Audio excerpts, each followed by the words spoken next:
As a nature photographer, I frequent places such as the St. Johns River and intracoastal waterways.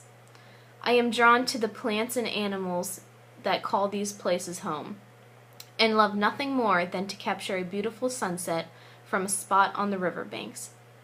However, there are some things one can find on the banks of the river that are not beautiful by any means. Plastic bags, styrofoam cups, bottles, cigarette butts, and worst of all, seeing the animals that I love to photograph dead. Through this presentation, I will explain how you can be a part of keeping our waterways intact for future generations to enjoy. The most crucial step in keeping our waterways clean is to stop foreign objects from getting to the water. There are trash cans or recycling bins at every restaurant, gas station, park, and beach access to properly dispose of items when you are done using them. There is no excuse for littering when trash receptacles are made available at every corner, but millions of people continue to do it every day. One might not think that throwing their cigarette butt on the ground could possibly do any harm to the environment, but when you factor in the 43.8 million smokers in the United States all tossing their cigarette butts or filters on the ground, the numbers come out to 250 billion cigarette butts a year, making it the leading object that is littered. This can be easily changed by throwing away your trash. Another alternative one could keep in mind is to use fabric bags when purchasing groceries instead of the plastic bags that the stores give you. Many stores allow you to bring in fabric bags or totes to bag your own groceries. Some stores, like Target, even take 5 cents off of your purchase when you bring your own bag.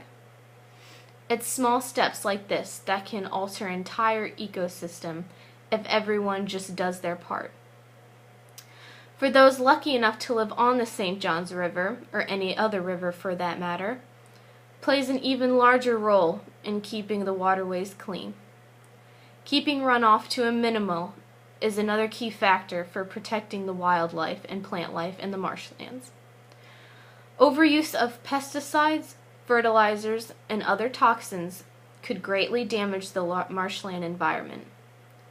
Rainfall causes water to run downhill and onto the rivers, picking up any chemicals or debris that's in its path. This contaminates the water in which fish live. It makes them sick, and in turn it makes the larger mammals and birds sick that consume the fish. Algae blooms caused by fertilizer entering the water is another event that can harm the wildlife. With an abundance of algae on the surface of the water, blocking out the sunlight that makes plants need to produce oxygen, the fish can no longer find the oxygen and will eventually suffocate and die. These events are 100% preventable. And some things that we can do to prevent them are to minimize or eliminate the use of fertilizers and other harsh chemicals on and around your house. See if your pest control company has organic alternatives, and same with household cleaning products. Rather than hosing down your driveway to get rid of debris, sweep it. And when washing cars, use a bucket of water instead of hosing down the entire car. These are just a few easy steps that people can practice to help out with the cause. Lastly, but also very importantly, is to participate in cleanup efforts.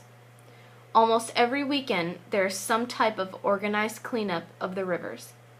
And if everyone took an hour out of their weekend to participate, we could greatly improve the well-being of the waterways.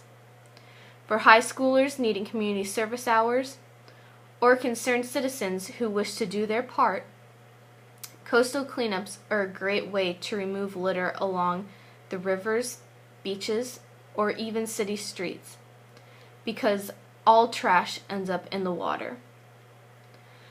Be an advocate. When you take individual responsibility for cleaning up the waterways, teach and inform others about how to keep the waterways clean. It's not something that can be reversed overnight, but it's also not hard to make the small changes needed. If everyone does their part, we can make our waterways and marshlands last forever. Thanks.